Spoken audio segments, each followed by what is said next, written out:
Usa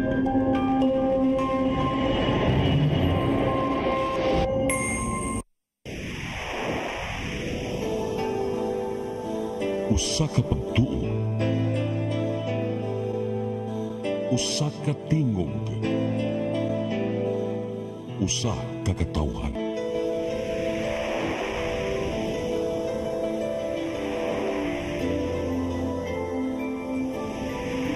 Cebu Catholic Television Network.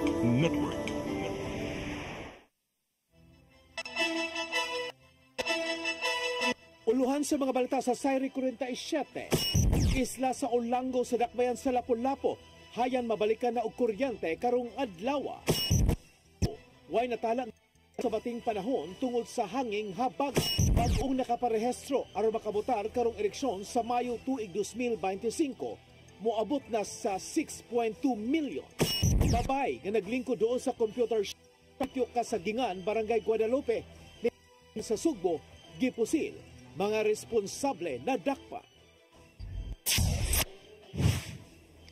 Sugbo, Kabisayan ug Mindanao, Pilipinas ug katawhan kutos maabot sa tong Sibya sa tibuok kalibutan mayong hapon. Live kita karon sa CCTN Channel 47 ug kini ang tulumanon sa nagunang kasayuran nga angay natong masayran. Sa nga ni Attorney Danica Caballes, ako si Dennis Tabar ug kini ang Sayri 47.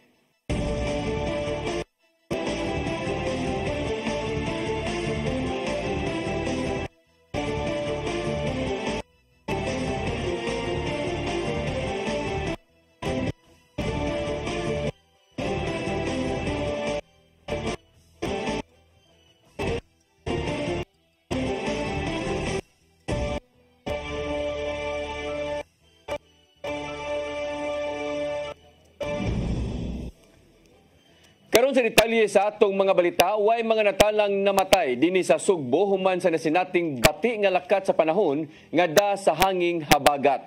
Apan dili gihapon mo kumpiyansa ang mga local disaster offices tungod sa laing bagyong gibantayan dinhi sa nasod.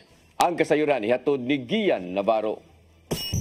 Gitaho sa Cebu Provincial Disaster Risk Reduction and Management Office nga zero casualty ang lalawigan sukad sa nang labing mga adlaw. Natagamtaman mismo entero lalawigan sa Sugbo ang bating lakat sa panahon nga dala sa hanging habagat.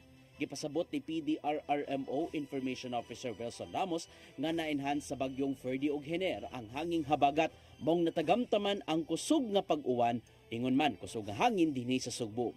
Tungod dinhi natumba ang dakong punuan sa kahoy sa may Inghoy National School sa Barangay Valencia, lungsod sa Alegria natong Sabado. May na lang walay nagklase niya ng panahon na mong walay na angol apan naguba ang principal's office, school canteen ug stage. Tumba way klase gid ba suspended.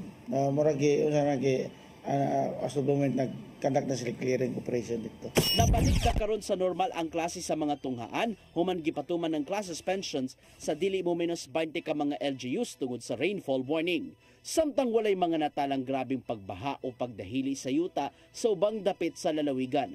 Gawas lang sa kalsada sa Purok Punay, Montpelier, sa lungsod sa Alegria diin, delikado sa rockfall ug landslide. Walay nun gipaagi ang mga motorista aron malayo na sa risgo. Bisan pa man og walay kinabuhing nakalas, wala nangumpiyansa ang PDRRMO o ang ilang local disaster offices sa mga kalungsuran. Sumapa sa pag-asa nga hangtod Huwebes masinati ang bating lakat sa panahon dinhi sa Sugbo mong subsob ang ilahang monitoring.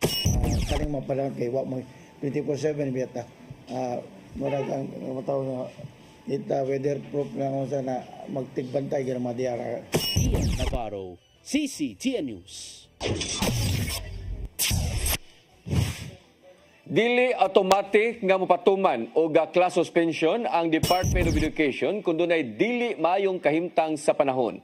Kini magiklaro ni Cebu City School Division Superintendent Nimpa Bungo sa mga pagsaway gikan sa mga ginikanan o mga tinun-an. Kini tungod kay gisuspenso ang klase niadtong Lunes nga hinay ang hangin o mga pag-uwan. Apan gibalik ang klase niadtong Martes nga nibunok ang uwan inubanan sa mabugnaw hangin. Giklaro ni Bungo nga automatic lang nga makasuspenso sa klase ang DepEd kung aduna na storm sign nga signal number 2 nga giisa ang pag-asa. Nidugang si Bungo nga ang lokal nga kagamhanan mao'y dunay katungod sa pagkanselar sa klase kung makita niini ang risgo sa mga pag-uwan nga makahatag niini ngadto sa mga tinunan. Kapin sa 7,000 ka mga tao sa Central Visayas ang nahatagan og trabaho human nga na-hired on the spot ang kapin sa 200 ka mga jobs fair nga gipaniguro gihapon sa Department of Labor and Employment dinhi sa Region 7 nga dili mapasulabi ang problema sa job mismatch. Ang kasayuran ihatod ni Gian Navarro. Gitaho sa Department of Labor and Employment 7 nga libuan na ang nakabaton og trabaho sa Central Visayas human ni pahimo sa managlaing job fair sulod sa kapin 2 ka tuig. Sa gitunon nilang ihap, anaa sa 7,479 ka mga tao ang hired on the spot ug nakatrabaho na sa gisudlang propesyon. Gikan kini sa 214 ka mga job fairs nga gilusad sa ahensya sukad niadtong Hulyo 2022 hangtod Hunyo 2024 entero rehiyon. Apan bisan pa man, nakita gyapon sa dole nga dunay gyapoy problema sa job mismatch. Maong gibutyag di Assistant Regional Director Emmanuel Ferrer nga naningkamot ang ahensya aron maabagan kadtong mga nangita og trabaho. Sama nang kini sa Career Guidance Program diin nakahigayon sila sa pagtagna kon forecasting kung unsang mga industriya ang mukusog pa sa maabot nga panahon. Because under the career guidance, we opt to predict what is the trend within 5 years. Because kining ato ang pag-eskwela, undergo man the college, 4 to 5 years man siya. So what are the trends? What are the industry na patok after you graduate? I-profile usab nila ang mga nangita og trabaho aron masusi kung unsang kahigayunan ang haum alang kanila. Kung isgutan man ang sumbanan sa pagbaton og kahigayunan sa trabaho, nakita ni Ferrer nga adunay koneksyon ang kahanas sa tao ug ang nahuman siyang pag-eskwela. Kinihinon ang gitimbang sa mga employer aron masuta kung haum ba sa gisudlang posisyon. Different industry, different skills. You cannot post the engineering to retail. So kung naa ka sa manufacturing, you need the skills of the engineers. Dungan sila pag-abag, mitambag si Ferrer ngadto sa ubang mga nangita og trabaho nga kinahanglan seryoson gyud ang trabaho nga buot nila nga sudlan. Normally kini mga senior high school is inviting us dole for labor education, and it is for part of our orientation to guide them what are the trends, and then also guide them what course that we will take. Gian Navarro, CCTN News. Lapu-Lapu City Mayor Junard Ahong Chan mipasalig nga mabalik na dayon ang kuryente sa isla sa Olango human gihatod na ang 2 ka tangke sa krudo sa Mactan Electric Company. Natagamtaman sa maong isla ang 5 ka adlaw nga way kuryente kay wa mahatod ang supply sa krudo tungod sa bati nga dagan sa panahon. Ang kasayuran ihatod ni Cristel Joy Felerca. Gipasalig ni Lapu-Lapu City Mayor Junard Ahong Chan nga mabalikan na og kuryente karong adlaw ang isla sa Olango human nga nawad-an kini og kuryente sulod na sa 5 ka adlaw. Kini human nga nahutdan og krudo ang MECO, hinungdan nga wala na usab kini nakasupply og kuryente. Mahinumduman nga sa nilabay nga mga adlaw, walay gitugutang makabiyahe tungod sa kadagko sa bawd. Matod sa mayor nga hinungdan kini nga wala usab mabiyahe ang krudo. Apan kaganihang pasado alas 10 sa buntag, personal nga gisuta sa mayor sa Hilton Port ang barko nga gikargahan sa 2 ka tangke sa krudo aron sa pagsiguro nga maprioridad kini og karga. Malaumon ang mayor nga karong adlaw masuplayan na og kuryente ang tibuok isla. Sigon pa sa mayor nga kini mao'y unang higayon nga nawadan og kuryente ang Olango Island tungod kay ang 2 ka tangke sa krudo mulanat lang og 4 ka adlaw. Maong gikahinabi niya ang taga-MECO nga dugangan na kini og laing 2 ka tangke nga makalanat og taas nga mga adlaw aron nga ugaling walay biyahe aduna ray masupply ang MECO.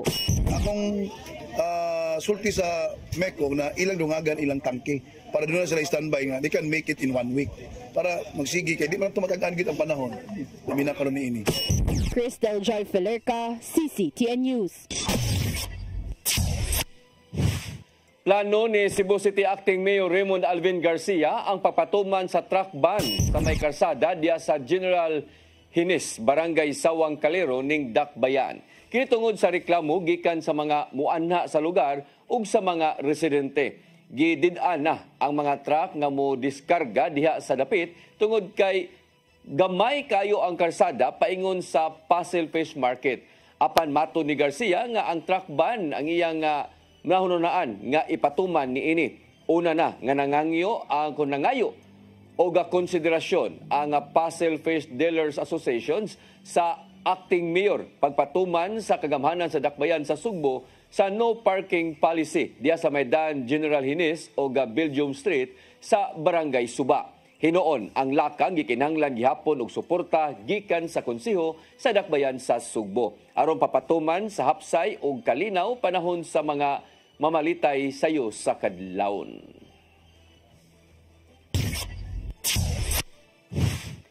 Gipahigayon kaganang buntag ang groundbreaking sa tukoron nga desalination plant diha sa barangay Punta Inganyo, dakbayan sa Lapu-Lapu. Ang planta makasulbad og 30% nga kakuwang sa tubig sa suliran sa syudad. Ang kasayuran ihatod ni Crystal Joy Filerca. Gipahigayon kaganihang buntag ang groundbreaking sa Seawater Desalination Bulk Water Supply Project sa Suma Water sa Barangay Punta Inganyo, dakbayan sa Lapu-Lapu.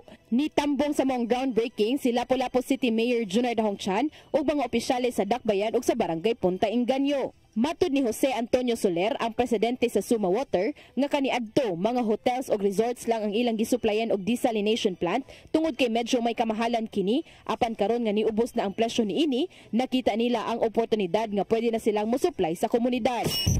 Ngayon, bumabagsak na yung mga presyo nun. Yung capital expense at yung operating expense, nagiging now pwede ng mainstream, pwede na pumasok sa taong bayan, hindi lang yung mga beach resorts. Sigun pa ni Mayor Chan nga dako kini og ikatabang sa dakbayan tungod kay masolusyonan niini ang 60% nga kakuwang sa tubig. Kung siya katabang no kay ang atong shortage sa Lapu-Lapu karon sa 100,000 cubic in a day, no? Which Soma Water makaproduce sila 60,000 cubic in a day. So at least gamay-gamay na lang atong shortage, no? Samtang gibutyag usab ni Soler nga ang maong planta sa Barangay Punta Inganyo mo'y ilang phase 1 nga makasupply og 15,000 cubic meters matag adlaw apan mapalapdan kini ngadto sa 30,000 cubic meters. Samtang ang ilang phase 2 ibutang sa Barangay Marigondon nga makasupply og 30,000 cubic meters matag adlaw. Gidugang sa mayor nga maprioridad sa tukurong planta ang mga lumulupyo sa Barangay Punta Inganyo. Mao na arrangement na to with Soma Water na ang ma-prioritize na to are those who are resident na matagaan silang tubig in a lower price. Giangkon hinuon ni Soler nga mataud-taoran pa ang maong proyekto. Hindi kagaya ng sabi ko kay Mayor, hindi bukas mangyayari yan. Matagal ang construction, matagal mag-lay ng pipes, mahal yan. Matigas ang bato dito sa Mactan, so mahirap mag-lay ng pipes. So it will take some time, pero rest assured, darating at darating. Apan gipaningkamutan nilang usa ka tuig sukad karon, mahuman na ang planta ug makasupply na sila sugod og 2,500 cubic meters matag adlaw. Sigon sa presidente sa Suma Water nga mas ubos ang presyo niini kaysa sa commercial nga tubig nga mapalit sa mga residente pinaagi sa mga mosuroy nga mga water tanker ug mapasalig usab niyang luwas kining imnon. Prioridad usab sa mong kumpanya nga mabutangan og desalination plant ang Olango Island karong tuiga ug gitinguhang makasupply na og tubig karong Disyembre o sa Enero sa sunod nga tuig. Crystal Joy Filerca, CCTN News.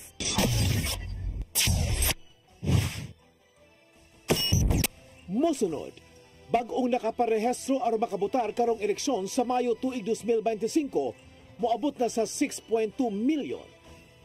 Kana og daghan pa mga balita sa pagbalik sa Saire 47.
nalate ko. Nangita pa mong para internet sa kong anak, ma'am. Ay, wala na yung problema. Mag-Sinisibu! Sinisibu, Sinisibu. For your internet connection. And for the signal of your cable TV. So fast and straight the transmission to your home. Sinisibu! Sinisibu, Sinisibu. Offers you to have fiber optics. For your viewing experience, perfect and clear so far. So great and affordable for you to enjoy. Sinisibu.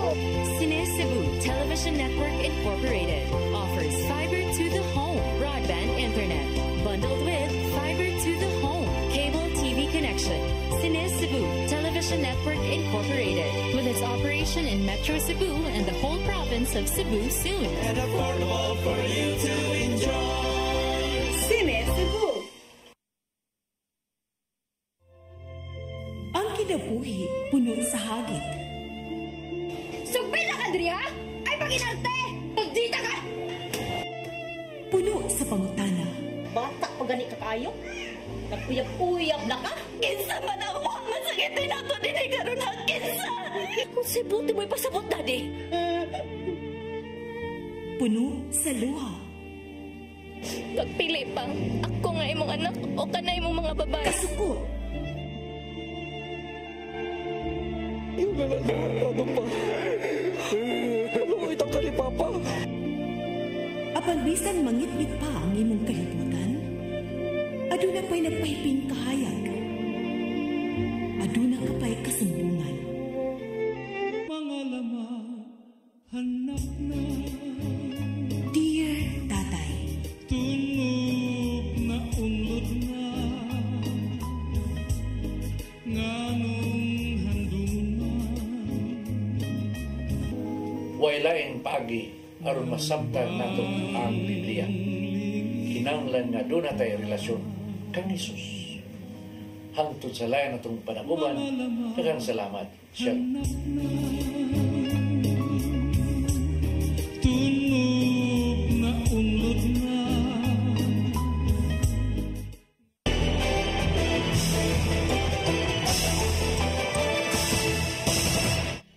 Balik sa ato mga balita, moabot na sa 6.2 milyones ka mga Pilipino ang bag-o lang nakaparehistro aron makabutar kalong eleksyon sa Mayo sa sunod nga tuig. Matod sa ihap gikan sa Commission on Elections, nag-una ang Calabarzon Region nga dunay kapin sa 1 milyon ka mga bag-ong butante. Gisundan kini sa National Capital Region nga dunay 824,000 ka mga bag-ong narehistro. Naa sa kalima, ang labing daghang bag-ong botante ang Central Visayas nga dunay kapin sa 331,000 ka mga registrants. Mipahimangno si Comelec Chairman George Erwin Garcia nga dili na palugwayan pa ang pagparehistro aron makabutar kay kutob lang kini sa Septembre 30. Gihulagway ni Vice Presidente Sara Duterte nga usa ka political attack ang pagsukit-sukit sa Kongreso labot sa paggasto sa iyang buhatan atol kini sa iyang pagtambong sa panel hearing sa Kongreso. Buot ni Duterte nga ihunong ang maong hearing apan wa lang kini gitugutan sa presiding officer. Sa iyang opening speech, nakita ni Duterte nga maayo ang nahimong pundo sa giingong pag-atake kaniya aron na mapiktuhan ang iyang pagdagan karong 2028 elections. Gihimugatan sa Vice Presidente nga wa sila gibuhat nga sayop kung giunsa paggamit ang pundo o gigahin sa gobyerno ngadto sa Office of the Vice President. Try to destroy me, you can skin me alive and throw my ashes to the wind. But let it be known, you will find me unbowed. I will continue to serve the Filipino people no matter the personal cost or political intrigue. Usa kadakong gubot ang mahitabo kung tangtangon sa China ang barko sa Pilipinas sud sa West Philippine Sea. Kini ang nahimong paghulagway sa kalihim sa Department of National Defense kung tinud-on man ang maong nga lakang. Ang kasayuran ihatod ni Gian Navarro. Giulagway sa kalihim sa Department of National Defense nga usa ka dakong gubot ang may tabo kung tangtangon sa China ang BRP Sierra Madre dito sa Ayungin Shoal. Gibutyag kini ni Secretary Gilberto Teodoro ato sa interview sa usa ka news program sa nasod nga Amerika. Sumapa niya nga natural lang nga mo depensa ang Pilipinas kung galing buhaton man kini sa China sulod mismo sa West Philippine Sea. Dugang pa nga gilauman ang tabang gikan sa Estados Unidos ngadto sa Pilipinas, human na sinati ang giingong pagpanghara sa China sulod sa teritoryo sa Pilipinas. Nasayran nga nasa Ayungin Shoal ang BRP Sierra Madre sukad nitong 1999 isip tilimadon nga kabahin sa teritoryo sa Pilipinas ang maong dagat. Gisaysay usab sa maong interview sa Amerika ang gidangatan sa mga kasundaluhan sidyang nagdala og mga hinagiban ang Chinese authorities aron pang sitahon ang mga tripulanteng Pinoy. May hinumdumang naputlan og kumagko ang usa sa mga sakop sa Philippine Navy human sa pagpanghudlat sa Chinese Coast Guard dito mismo sa Ayungin Shoal niadtong Hunyo.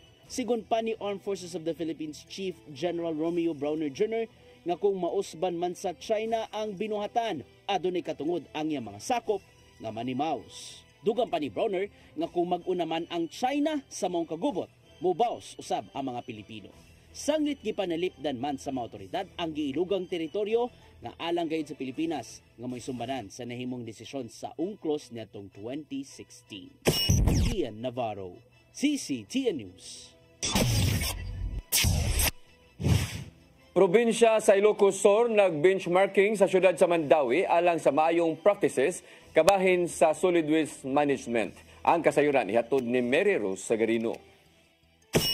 Nibisita sa syudad sa Mandawi ang nagkadayang pangu sa departamento, ahensya sa gobyerno ug opisyales sa probinsya sa Ilocos Sur. Lagip sa nitambong mga kadagkuan sa Municipal Environment and Natural Resources Office, Department of Education ug representante sa manufacturing industry sa probinsya. Tuyo nila ang pag-benchmark sa maayong mga programa sa Mandawi kabahin sa waste management. They found out po the best practices through DNR, Department of Environment and Natural Resources Office. So they learned about what we're doing in DNR, and also it confirmed po sa province of Cebu.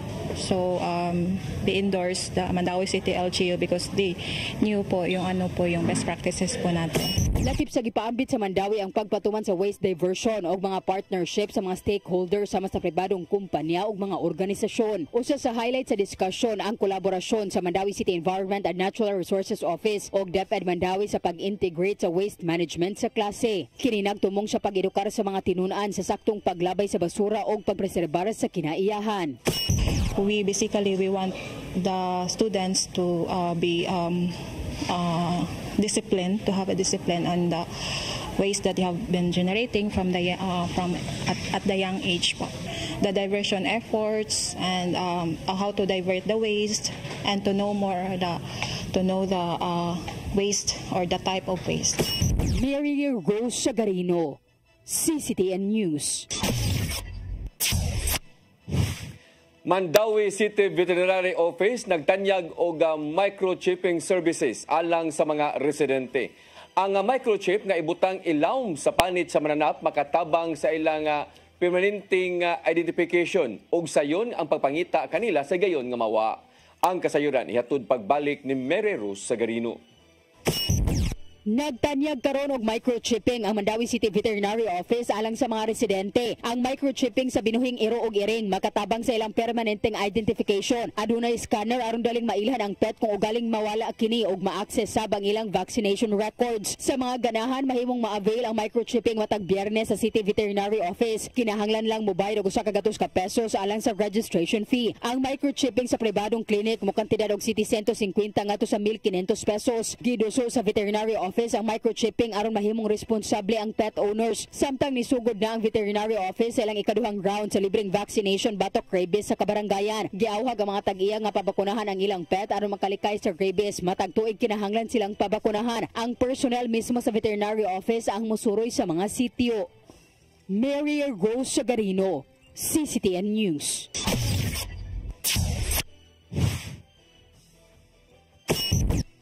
Mosunod, babae nga naglingkod doon sa computer shop sa sitio Kasagingan sa Barangay Guadalupe ning dakbayan sa Sugbo, gipusil.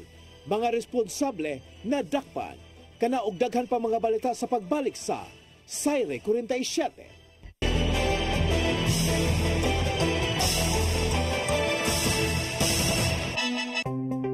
Discover the beauty of the Philippines.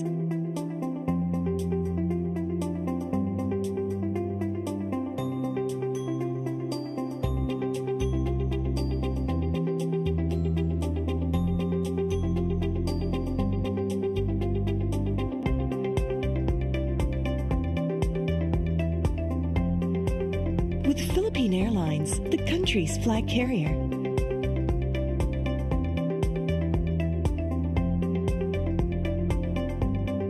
The airline that lets you feel the warmth of the nation.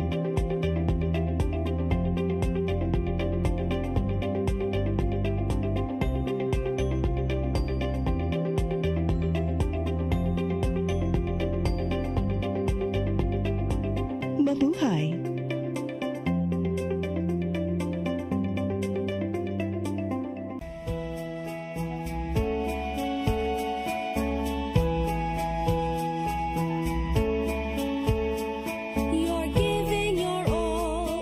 Glory, touching each heart and soul by spreading His words and wonderful deeds that send forth His kingdom. It's love that you feel, that you care for all who have gone astray. You show them the that leads to His full of love. It's love in action, true love, faith in action.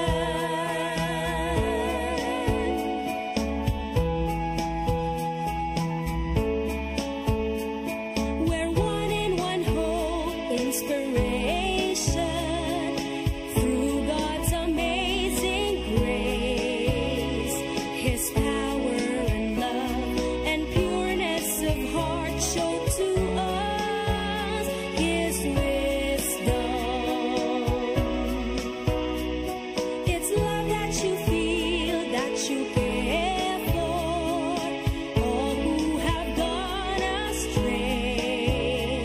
You show them the way that leads to His full of love.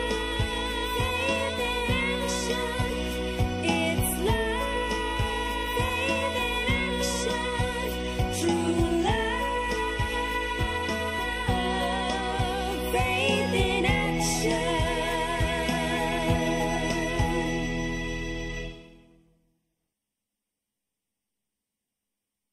Na barangay chairman o kagawa, di hahaba rin kapalpa kanila. Eh kung may matitino, mapupuo talaga yung katinuan. Lumalangap ang hindi magagawa ng PNP. Ang umamin na sila ay failure. Liglig, siksik at umapaw na kuro-kuro na may kasamang kirot at tawanan. Ano ngayon? Kasama ang bago niyong paboritong tandem, Nino Bonito at Chonke Bench. Ano ngayon? Ano ngayon? Ano ngayon?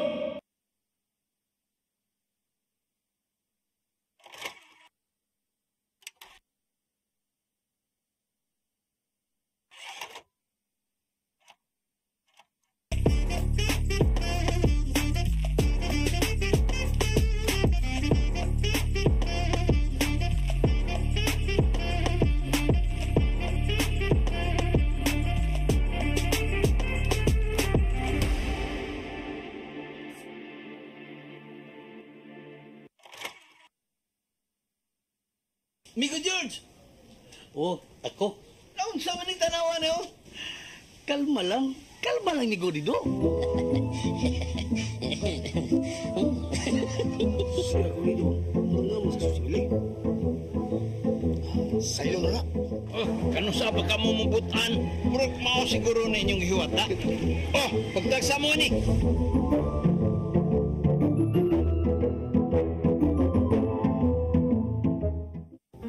I am the God that healeth thee.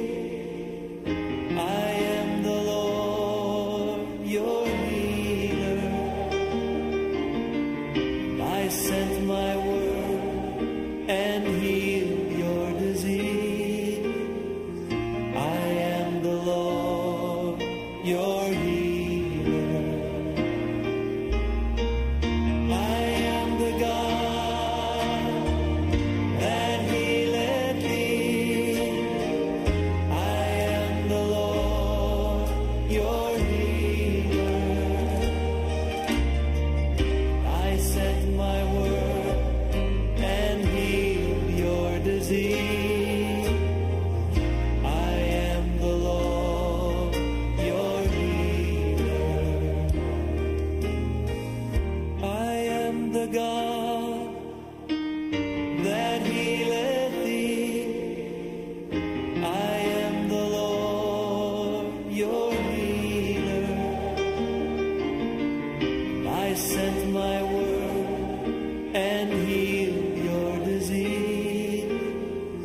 I am the Lord, your healer. I am the God that healeth thee. I am the Lord, your healer.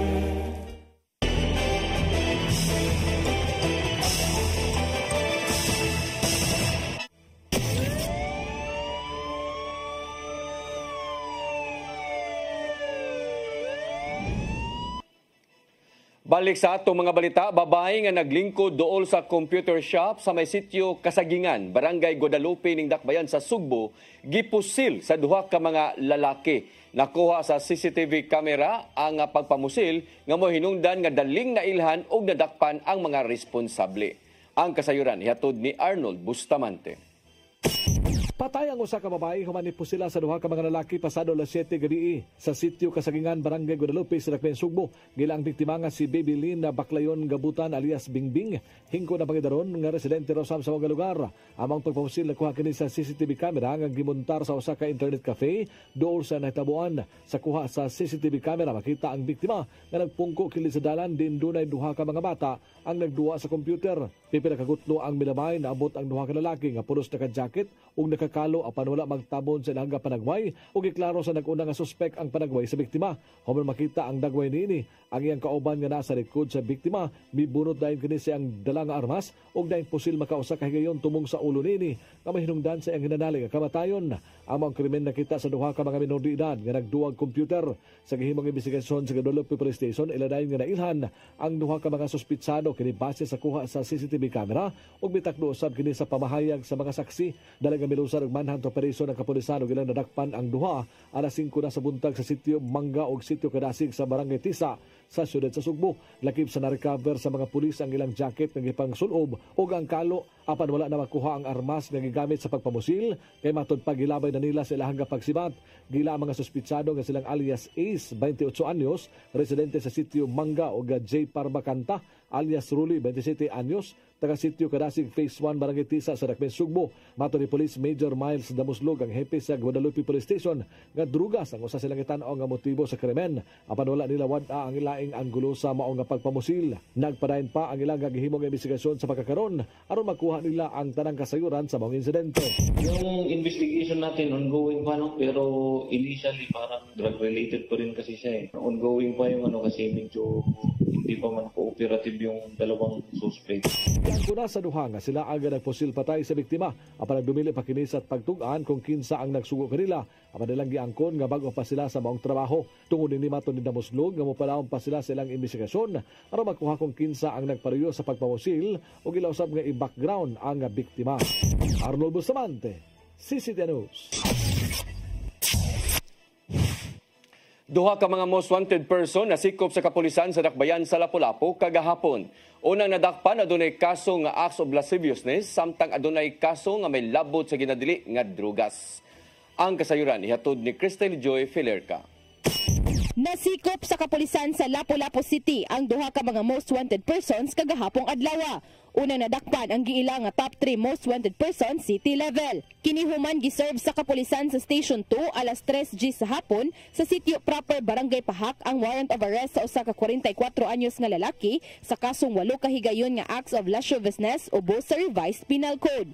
Ang maong dinakpan nagpuyo sa dapit kung asa kini nasikop. Ang iyang warrant of arrest giluwat niadtong Setyembre 3 ni Presiding Judge Christine Mugaabad sa Regional Trial Court Branch 70 sa dakbayan sa Lapu-Lapu ug gitugutan kining makapiyansa og 180,000 pesos. Samtang pasado alas 9 sa gabi, laing usa ka lalaki ang gisikop sa mga kapulisan sa Station 3 sa Purok Saging Barangay Gunob. Human giserve kaniya ang iyang warrant of arrest kinsa giakusahang may kasong kalapasan sa Section 5 ug 11 sa RA 9165. Ang 34 anyos nga dinakpan nagpuyo sa sitio Kagudoy Barangay Basak ug giila nga top 6 most wanted person regional level. Ang iyang warrant of arrest giluwat niadtong Setyembre 16 ni Presiding Judge Ferdinand Colantes sa Regional Trial Court 7th Judicial Region Branch 68 sa dakbayan sa Lapu-Lapu ug walay gitugot nga piyansa ang korte. Cristel Joy Filerca, CCTN News. Mo kadtong naglangkob sa atong mga balita sa Sayre 47, ako si Dennis Tabar. Sa nga ni Attorney Danica Caballes, hangtod ugma dinhigapon sa inyong paboritong tulumanon, Sayre 47.